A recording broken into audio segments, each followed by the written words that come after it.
ದೇವರ ಪರಿಶುದ್ಧ ನಾಮಕ್ಕೆ ಮಹಿಮೆ ಉಂಟಾಗಲಿ. ಕ್ರಿಸ್ತನಲ್ಲಿ ಪ್ರಿಯರಾದ ದೇವಜನರೇ, ನಿಮ್ಮೆಲ್ಲರಿಗೂ ಈ ಮುಂಜಾನೆಯಲ್ಲಿ ಶುಭವನ್ನು ಕೋರುತ್ತೇನೆ. ಪ್ರಿಯರಾದ ದೇವಜನರೇ, ಇವತ್ತಿನ ಧ್ಯಾನಕ್ಕಾಗಿ ಒಂದು ವಚನವನ್ನು ತೆಗೆದುಕೊಳ್ಳೋಣ. ಕೀರ್ತನೆ 107 6ನೇ ವಚನ. ಅವರು ತಮ್ಮ ಇಕ್ಕಟ್ಟಿನಲ್ಲಿ ಯೆಹೋವನಿಗೆ ಮೊರೆಯಿಡಲು ಆತನು ಅವರನ್ನು ಕಷ್ಟದಿಂದ ಬಿಡಿಸಿದನು. ಪ್ರಿಯರಾದವರೇ, ದೇವರು ಈ ದಿನದಲ್ಲಿ ನಮಗೂ ಸ್ಪಷ್ಟವಾಗಿ ಮಾತಾಡುವವರಾಗಿದ್ದಾರೆ. ಕೀರ್ತನೆ ಮೂಲಕವಾಗಿ ಕಷ್ಟ ಕಾಲದಲ್ಲಿ ಇವತ್ತು ಜನರಿಂದ ಕಷ್ಟ, ಅನೇಕ ಕುಟುಂಬಗಳಿಂದ ಕಷ್ಟ, ನಾವು ಮಾಡುವಂಥ ಅನೇಕ ವಿಧವಾದ ಅಜ್ಞಾನತನದಿಂದ ಬರುವ ಕಷ್ಟ, ಶತ್ರುಗಳಿಂದ ಬರುವಂಥ ಕಷ್ಟ, ಅನೇಕ ಸಂದರ್ಭಗಳನ್ನು ನಾವು ನೋಡ್ತೀವಿ. ಕಷ್ಟದ ಪರಿಸ್ಥಿತಿಗಳನ್ನೇ ಹಾದು ಹೋಗ್ತಾ ಇರ್ತೀವಿ. ಹೌದು, ಹಣದ ವಿಷಯವಾದ ಕಷ್ಟ, ಆರೋಗ್ಯದ ವಿಷಯವಾದಂಥ ಕಷ್ಟ. ಹೌದು, ನಾವು ಯಾರನ್ನ ನಂಬಿರ್ತೀವೋ ಅವರು ಮೋಸ ಮಾಡುವ ಮೂಲಕವಾಗಿ ನಮ್ಮ ಕಷ್ಟವನ್ನು ಅನುಭವಿಸ್ತಾ ಇರ್ತೇವೆ. ಅನೇಕರು ನಮ್ಮ ಜೀವಿತದಲ್ಲಿ ಅನೇಕರು ದ್ರೋಹದ ಮೂಲಕವಾಗಿ ಬರುವ ಕಷ್ಟ. ಆದರೆ ದೇವರು ಹೇಳ್ತಾ ಇದ್ದಾರೆ, ನಮಗೆ ಒಂದು ಶುಭವಾದಂತಹ ವಾಕ್ಯ ಏನಂತ ಹೇಳಿದ್ರೆ, ಪ್ರಿಯರಾದವರೇ ಗಮನಿಸಿರಿ, ಕಷ್ಟ ಕಾಲದಲ್ಲಿ ನನಗೆ ಮೊರೆ ಇಡಿರಿ, ಆಗ ನಾನು ನಿಮ್ಮನ್ನು ಬಿಡಿಸುವೆನು. ಈ ದಿನದಲ್ಲಿ ಕಷ್ಟ ಬರುವಾಗ ನಾವು ಮನುಷ್ಯರನ್ನು ಹುಡುಕಿ ಹೋಗಬಾರದು, ನಮ್ಮ ಸ್ವಂತ ಬುದ್ಧಿಯನ್ನು ಆಶ್ರಯಿಸಿಕೊಳ್ಳಬಾರದು, ಜೊತೆಗೆ ನಮ್ಮ ಸ್ನೇಹಿತರ ಆಲೋಚನೆಗಳನ್ನು ನಾವು ಕೇಳಕ್ಕೆ ಹೋಗಬಾರದು. ದೇವರು ಹೇಳ್ತಾ ಇದ್ದಾರೆ, ಕಷ್ಟ ಬಂದಾಗ ನನ್ನ ಬಳಿಗೆ ಬಾ, ನನ್ನ ಬಳಿಗೆ ಮೊರೆ ಇಡು, ನನ್ನ ಬಳಿಯಲ್ಲಿ ಬಂದು ಪ್ರಾರ್ಥನೆ ಮಾಡು. ನಿನ್ನ ಸಮಸ್ಯೆಗಳು ಅದು ಏನೇ ಇರಲಿ, ಕಷ್ಟಗಳು ಏನೇ ಇರಲಿ, ಹೋರಾಟಗಳು ಏನೇ ಇರಲಿ, ಬಗೆಹರಿಸಲಾರದಿರುವ ಪರಿಸ್ಥಿತಿಗಳ ಸಮಸ್ಯೆಗಳ ಅದು ಏನೇ ಇರಲಿ, ನನಗೆ ನೀನು ಹೇಳುವುದಾದರೆ ಕಷ್ಟ ಕಾಲದಲ್ಲಿ ನೀನು ದೇವರ ಬಳಿಯಲ್ಲಿ ಮೊರೆ ಇಟ್ಟರೆ ದೇವರು ನಿಮ್ಮನ್ನು ಖಂಡಿತವಾಗಿ ಬಿಡುಗಡೆ ಮಾಡ್ತೀನಿ ಎಂಬುದಾಗಿ ವಾಗ್ದಾನ ಮಾಡಿದ್ದಾರೆ.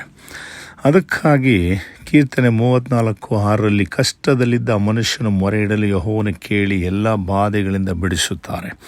ಕಷ್ಟ ಕಾಲದಲ್ಲಿ ಪ್ರಾರ್ಥನೆ ಮಾಡಬೇಕು ಎಂಬುದಾಗಿ ದೇವರು ಬಯಸುವರಾಗಿದ್ದಾರೆ. ಇವತ್ತು ಕಷ್ಟ ಬಂದಾಗ ಕೆಲವರು ಪ್ರಾರ್ಥಿಸ್ತಾರೆ, ಆದರೆ ಚೆನ್ನಾಗಾದಮೇಲೆ ಪ್ರಾರ್ಥನೆ ಮಾಡೋದು ನಿಲ್ಲಿಸಿಬಿಡ್ತಾರೆ. ಆ ರೀತಿಯಾಗಿ ಇರಬಾರ್ದು.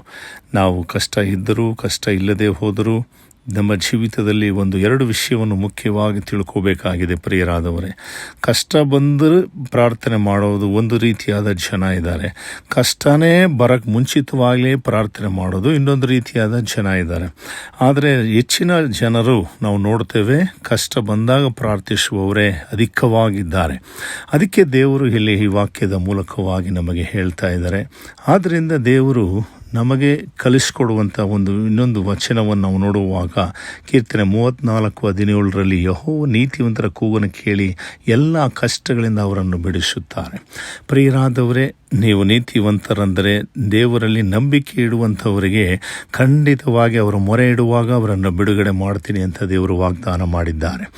ಆದ್ದರಿಂದ ನಾವು ಪ್ರಾರ್ಥನೆ ಮಾಡುವುದು ತುಂಬ ಪ್ರಾಮುಖ್ಯವಾದದ್ದು.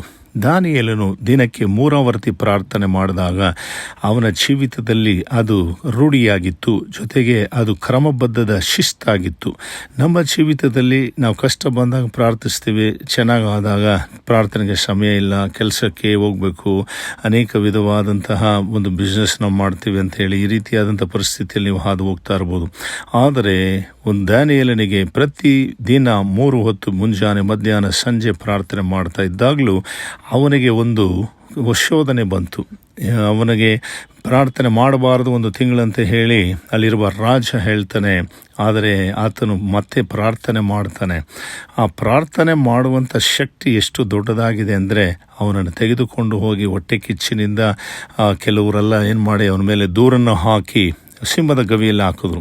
ಆದರೆ ದೇವರು ಅವನನ್ನು ಸಿಂಹದ ಗವಿಯಿಂದ ಹೊರಗಡೆ ತಂದರು, ಸಿಂಹದ ಬಾಯಿನ ಕಟ್ಟಿ ಹಾಕಿದ್ರು. ಯಾಕೆಂದರೆ ಪ್ರಾರ್ಥನೆಗೆ ಬಹಳ ಶಕ್ತಿ ಇದೆ. ನಿಮ್ಮ ಜೀವನದಲ್ಲಿ ಒಂದು ವೇಳೆ ಕಷ್ಟದಲ್ಲಿ ಕಷ್ಟ ಅಂತಲೇ ಕಷ್ಟವನ್ನೇ ನೋಡ್ಕೊಂಡಿರಬೇಡ್ರಿ, ಸಮಸ್ಯೆಗಳನ್ನೇ ನೋಡ್ಕೊಂಡಿರಬೇಡ್ರಿ, ಬಾಧೆಗಳನ್ನೇ ನೋಡ್ಕೊಂಡಿರಬೇಡ್ರಿ, ವ್ಯಾಧಿಗಳನ್ನೇ ನೋಡ್ಕೊಂಡಿರಬೇಡ್ರಿ. ಇದು ಹೇಗೆ ಪರಿಹಾರ ಆಗುತ್ತೆ ಅಂಥೇಳಿ ನೋಡ್ತಾ ಇರಬೇಡಿ. ಯೇಸು ಕ್ರಿಸ್ತನು ನಾಮದಲ್ಲಿ ನೀವು ಪ್ರಾರ್ಥಿಸುವಾಗ ಇವತ್ತೇ ಈಗಲೇ ನಿಮಗೆ ಬಿಡುಗಡೆಯನ್ನು ದೇವರು ಕೊಡಲಿಕ್ಕೆ ಬಯಸುವರಾಗಿದ್ದಾರೆ. ಪ್ರಿಯರಾದ ದೇವಜನರೇ, ಇನ್ನೊಂದು ವಚನವನ್ನು ನಾವು ನೋಡುವಾಗಲೂ ದೇವರು ವಾಕ್ಯ ಹೇಳ್ತದೆ. ಕೀರ್ತನೆ 91ರಲ್ಲಿ 14-15, ಅವನು ನನ್ನಲ್ಲಿ ಆಸಕ್ತನಾಗಿರುವುದನ್ನು ಅವನು ರಕ್ಷಿಸುವೆನು, ನನ್ನ ನಾಮ ಅರಿತವನಾಗಿರುವುದನ್ನು ಅವನು ಉದ್ಧರಿಸುವೆನು, ಅವನು ಮೊರೆ ಇಡುವ ಕ್ಷೇತ್ರವನ್ನು ದಯಪಾಲಿಸುವನು, ಇಕ್ಕಟ್ಟಿನಲ್ಲಿ ಹತ್ತಿರವಿದ್ದವರನ್ನು ತಪ್ಪಿಸಿ ಘನಪಡಿಸುವೆನು. ಪ್ರಿಯರಾದವರೇ, ದೇವರು ಹೇಳ್ತಾರೆ, ಮೊದಲನೇದಾಗಿ ನಿನ್ನ ಕಷ್ಟ ಕಾಲದಲ್ಲಿ ಮೊರೆ ಇಡು, ಎರಡನೇದಾಗಿ ದೇವರು ನಿನ್ನನ್ನು ಬಿಡುಗಡೆ ಮಾಡ್ತಾರೆ, ಮೂರನೇದಾಗಿ ದೇವರು ಅವರ ನಾಮವನ್ನು ಮಹಿಮೆಪಡಿಸಿಕೊಳ್ಳುವ ಸಲುವಾಗಿ ನಿಮಗೆ ಆಶೀರ್ವಾದ ಮಾಡ್ತಾರೆ. ಹೌದು ಪ್ರಿಯರೇ, ಪ್ರಾರ್ಥಿಸೋಣವ.